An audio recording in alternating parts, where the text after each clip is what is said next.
Renaud Marchal, mental coach à Montpellier, par WhatsApp, par téléphone quand vous êtes loin.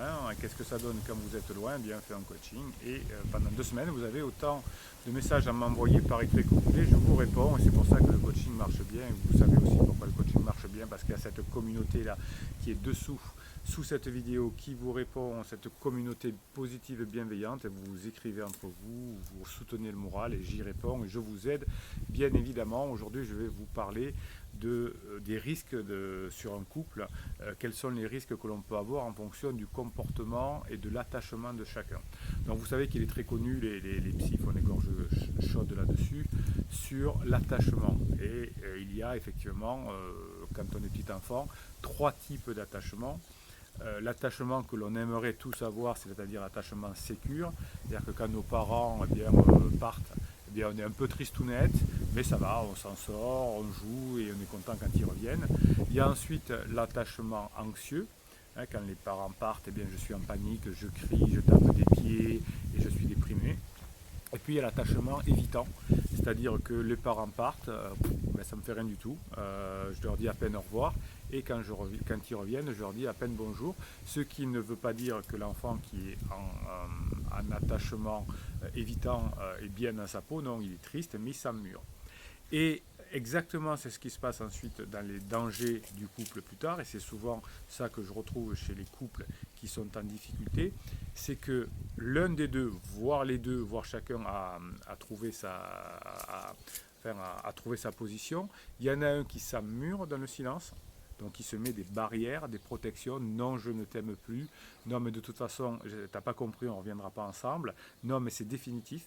Donc ça veut dire que la personne a une personnalité attachante, évitante. Elle a très peur de ses ressentis et donc elle vous dit ça. Alors le problème, c'est qu'on le croit et qu'on essaye d'argumenter, et plus on essaye d'argumenter, plus ça se retourne contre nous.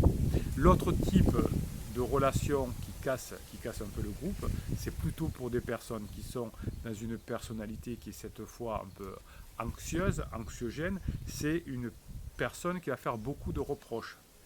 Et il y a des personnes qui adorent faire des reproches à leurs conjoints, mais aussi à leurs enfants.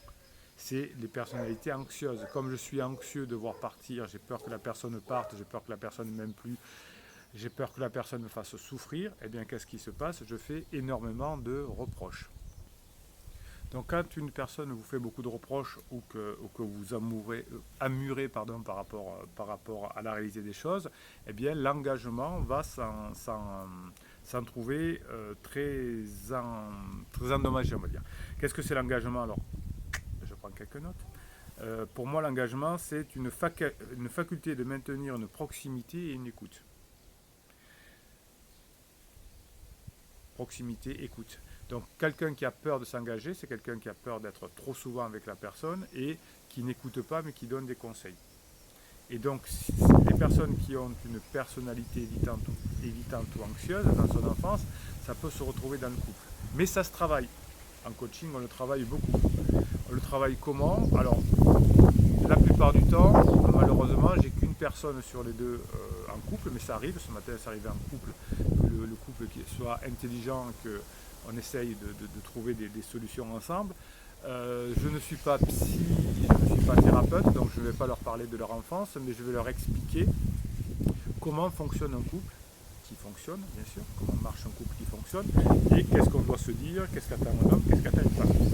C'est pour ça que si l'un ou l'autre, ou l'un et l'autre ont envie de recommencer ensemble, ça a fonctionné parce que je donne ces conseils-là. Bon. Donc qu'est-ce qu'on va faire? Eh bien, je vais expliquer le danger de l'emmurement et le danger de l'anxiété, du reproche.